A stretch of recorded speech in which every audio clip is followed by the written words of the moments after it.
Mock নিলাম, mock auction, মানে মূল অকশনের আগে এই মক অকশন নিয়ে অনেক আলোচনা হয়েছে, কারণ বাংলাদেশের ক্রিকেটার অন্তত দুজন ক্রিকেটারকে নিয়ে সেই মক অকশনে আইপিএল এর যেই আসল নিলামটা অকশনটা অনুষ্ঠিত হবে আবুধাবিতে আর মাত্র একদিন পরই।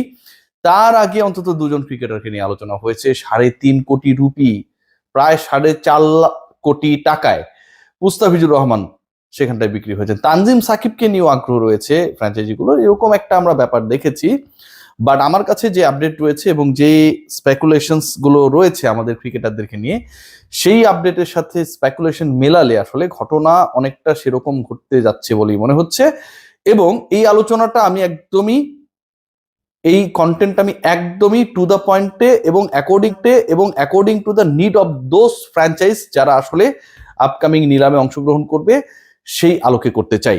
দেখুন, একটা নিলামে আপনারা যদি খেয়াল করে দেখেন যে আইপিএল এর নিলামে প্রত্যেকটা দল, নিলামে অংশগ্রহণকারী দল, এটার মধ্যে ডিরেক্ট সাইনিং গুলো আসলে অ্যাড হবে না, 120 কোটি রুপি তাদের পার্সে থাকে, সেই অর্থটা তারা খরচ করতে পারে।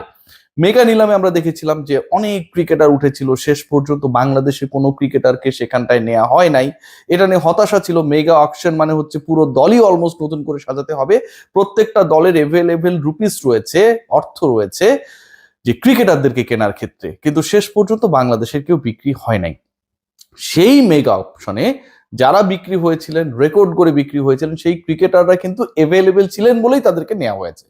বাট মিনি অকশনের সবচেয়ে ইম্পর্টেন্ট পার্ট যেটা, এখানটায় অনেক big cricketer, big names, hitters or wicket taker, যেটাই আমরা বলি না কেন, they are not that much available, কারণ ম্যাক্সিমাম ফ্র্যাঞ্চাইজি তাদের মূল দলটাকে ধরে রাখার চেষ্টা করেছে। যাদের ছেড়ে দিয়েছে তারা খুব বড় ডিসিশন মেকিং অপশনস না। সো সেটা যেহেতু না, এই মিনি অকশনটা আলটিমেটলি আমার কাছে মনে হয় যে কজন ভালো ক্রিকেটার রয়েছে, যে কজন পারফর্মার রয়েছে, প্রিভিয়াস এডিশনস গুলোতে যারা ভালো করেছে, স্পেশালি লাস্ট এডিশনে যারা ভালো করেছে, থ্রু আউট দ্য ইয়ার যাদের পারফরমেন্সটা অনেক বেশি আশাব্যঞ্জক ছিল, তাদের চান্সেসটা বেশি। From that connection Mustafizur Rahman has a big possibility to be sold out in a high range.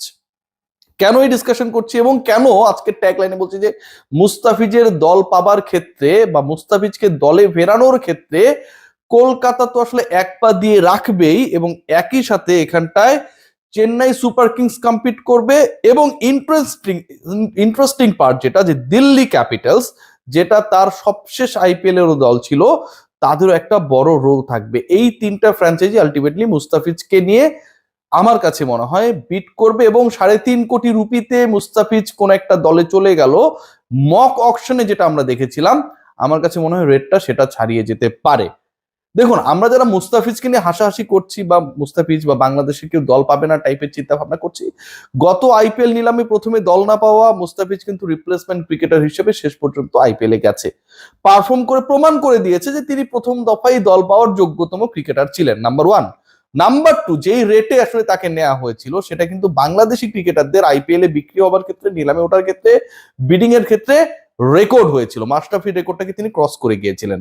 So এইবার আমি কেন কলকাতার আলোচনাটা করছি, দেখুন, শুরুতেই বলেছি 120 কোটি রুপিস প্রত্যেকটা দলের পার্সে থাকে, এবং সেই 120 কোটি থেকে এবারের মিনি অকশনে কলকাতা খরচ করতে পারবে অলমোস্ট 65 ক্রোর। তার মানে কলকাতার শাহরুখ খানের দলটা অলমোস্ট নতুন করে পুনর্গঠিত হবে।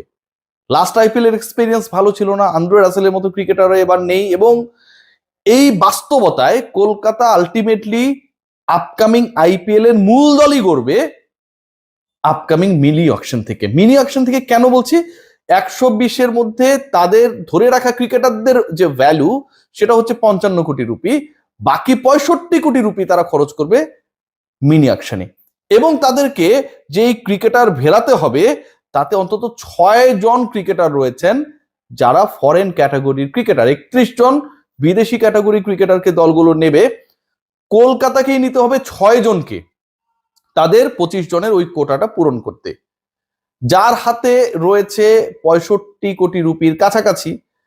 এবং সেই 65 কোটি রুপির কাছাকাছি থাকা একটা দল 6 জন বিদেশি ক্রিকেটারকে দলভুক্ত করবে, যেই দলটা তার 60% দলই গড়বে আসলে ওই পার্টিকুলার মিনি অকশন থেকে আবুধাবিতে। সেই দলের ভালো ক্রিকেটারের যে লিস্ট, চাহিদা, ডিমান্ড, সেই জায়গায় ওই 6 জনের মধ্যে মুস্তাফিজ কি থাকবে না? 2 কোটি ভিত্তি মূল্যের মুস্তাফিজ কি থাকবে না? অনেকেই মনে করবেন থাকবে না, ভাই থাকবে না, বাট আমার কাছে মনে হয় Kolkata definitely bid for Mustafiz in the upcoming IPL mini auction. Second part যেটা, চেন্নাই থেকে আমার কাছে মনে হয় দিল্লি মুস্তাফিজের জন্য যাবে। দিল্লির একটা ইন্টারেস্টিং ব্যাপার রয়েছে, তাদের হাতে রয়েছে 21 কোটি রুপি। 21 কোটি রুপিকেও খুব কম বলার সুযোগ নেই। কেন বলছি যে কম বলার সুযোগ নেই? এবং তারা টোটাল 5 জন ক্রিকেটার বিদেশি ক্যাটাগরিতে দলভুক্ত করবে। টোটাল 8 জন অল ওভার, লোকাল 3 জন, 5 জন হচ্ছেন ফরেনার। সো এই 8 জন ক্রিকেটারের পেছনে তারা 21 কোটি রুপি খরচ করবে। এই জায়গাটায় দিল্লি কেন আসলে মুস্তাফিজের পেছনে দৌড়াবে? কয়েকটা কারণ রয়েছে, খেয়াল করে দেখুন। সবশেষ যে খেলাটা হয়েছিল আইপিএল, যেখানটায় রিপ্লেসমেন্ট ক্রিকেটার হিসেবে মুস্তাফিজ খেলেছিলেন, দিল্লির হয়ে খেলেছিলেন, 3 ম্যাচে 4 উইকেট নিয়েছিলেন, এবং একটা সময় এমন সিচুয়েশন হয়েছিল যে মুস্তাফিজ অনেকটা রিল্যান্ডলেস সিচুয়েশনে ছিলেন। তাকে যেভাবে ওই পার্টিকুলার একটা বিদেশি সফর শেষে দেশে এসে অ্যান্ড দেন দ্রুততার সাথে আইপিএল এ জয়েন করতে হয়েছিল, সেটা ভাই একটা হাড়ির মধ্যে তিনি ছিলেন। সেই সিচুয়েশনে থেকে তিনি 3টা ম্যাচ মাত্র পেয়েছিলেন এবং দারুণ পারফরমেন্স করেছিলেন। 3 ম্যাচের মধ্যে 2টাতে সবচেয়ে ইকোনমিক্যাল ছিলেন, একটাতে হাইয়েস্ট উইকেট টেকার ছিলেন, যেটাতে উইকেট পাননি সেটাতে মোস্ট উইকেট ইকোনমিক্যাল। সো দিল্লির আলটিমেটলি একজন মুস্তাফিজের মতো দরকার বোলার, মুস্তাফিজের মতো একজন পেসার দরকার। গতবার রিপ্লেসমেন্ট ক্রিকেটার হিসেবে দিল্লি মুস্তাফিজকে খেলিয়েছে, তারপরে তো দিল্লি অন্য কাউকে রিপ্লেস করে নাই, কারণ আইপিএলই শেষ হয়ে গেছে। ওই রিপ্লেসমেন্টের সুযোগটা আসছে হচ্ছে 16 ডিসেম্বর। যেই রিপ্লেসমেন্টে মুস্তাফিজকে খেলানো হয়েছিল, মুস্তাফিজ চলে আসার পর বা আইপিএল এর ওই আসরটা শেষ হওয়ার পরে ওই ঘাটতি তো এখনো দিল্লি রয়ে গেছে। দিল্লি কি চাইবে না যে এরকম একজন ক্রিকেটার যাকে রিপ্লেসমেন্ট হিসেবে খেলালাম, মেইন অকশন থেকে আমি তাকে নেই নাই এবং সেখানটা সে পারফর্ম করে দেখাই দিল, সেই ক্রিকেটারকে আমি ওখান থেকে নেব না? 2 কোটি ভিত্তি মূল্যের মুস্তাফিজের পেছনে দিল্লিও বিট করবে নো ডাউট, কারণ তাদের বিদেশি 5 জন নেওয়া লাগবে, টোটাল 8 জন, এবং 21 কোটি রুপি তাদের পার্সে রয়েছে। চেন্নাই সুপার কিংস এর অবস্থাটা কি? তারাও একটা কমফোর্ট জোনে রয়েছে লাইক কলকাতা নাইট রাইডার্স, এবং তাদের যে আরো কমফোর্ট জোনে থাকার একটা বড় কারণ হচ্ছে যে চেন্নাইয়ের টোটাল বিদেশি ক্যাটাগরির ক্রিকেটার দরকার 4 জন, আবার রয়েছে 44 কোটি রুপি। খেয়াল করে দেখুন, কলকাতার 6 জন ক্রিকেটার দরকার, বিদেশি ক্যাটাগরিতে টোটাল 13 জন ক্রিকেটার দরকার, তাদের স্কোয়াডের অর্ধেকেরও বেশি ক্রিকেটার তাদেরকে অকশন থেকে নিতে হবে।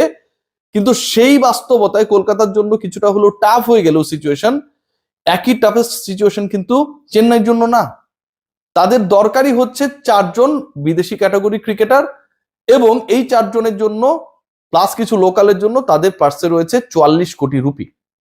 সো আপনি যখন এরকম একটা কমফোর্ট জোনে থাকবেন, আপনি ডেফিনেটলি প্রিভিয়াসলি আপনার দলের জন্য পারফর্ম করেছিল এরকম কেউ, প্রিভিয়াস এডিশনে ভালো করেছিল এরকম কেউ, থ্রু আউট দ্য ইয়ার ভালো করেছে এরকম কেউ, অ্যান্ড ইম্পর্টেন্ট পার্ট যেটা মুস্তাফিজকে পিকড হবার ক্ষেত্রে বড় রোল প্লে করবে, চলমান আইএল টি20তে আসলে কোন ছন্দে রয়েছেন তিনি সেটা, এবং সেখানটায় তিনি দুবাই ক্যাপিটালস এর হয়ে যে পারফরমেন্স করছেন, যেভাবে খেলছেন, যেভাবে ইকোনমিক্যাল থাকছেন, তাতে আমার কাছে মনে হয় মুস্তাফিজের পিকড হওয়ানে কোনো ধরনের সংশয় নেই। এবং মক অকশনে মুস্তাফিজ যে 3.5 কোটি রুপিতে বিক্রি হয়েছে, মাই প্রজেকশন ও প্রেডিকশন যেটাই বলি না কেন, তাতে মুস্তাফিজের প্রাইসটা আরো হাই হলে অবাক হওয়ার কিছু থাকবে না। সবাই ভালো থাকবেন, টেক গ্রেট কেয়ার। 16 ডিসেম্বর দেখা যাবে শেষ পর্যন্ত কি ঘটে।